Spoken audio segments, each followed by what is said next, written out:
Infamous city contractor. He has become infamous with the trial going on downtown. We're talking about Bobby Ferguson. Has not had a lot of luck in courtrooms, and today was no different. That's right. Kwame Kilpatrick's longtime friend got some bad news, and 7 Action News investigator Ross Jones is here now with what happened today. Ross. Joanne, Jim, 2012 has not been Bobby Ferguson's best year, and it'll be ending on a sour note thanks to today's news.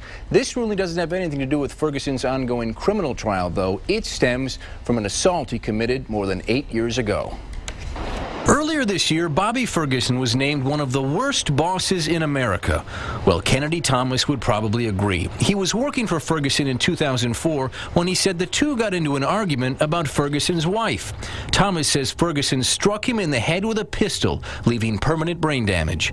Thomas's mother spoke to 7 Action News earlier this year, but didn't want her face shown. Bobby gets up, walks behind my son,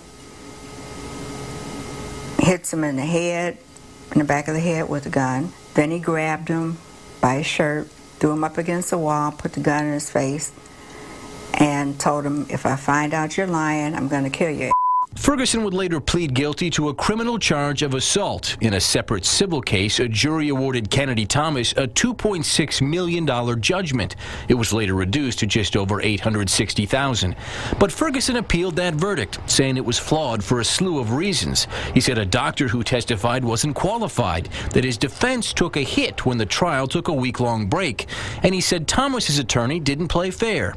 The Court of Appeals didn't buy any of it. Today, they tossed Ferguson's appeal. In fact, the court ruled that Thomas is owed $400,000 more.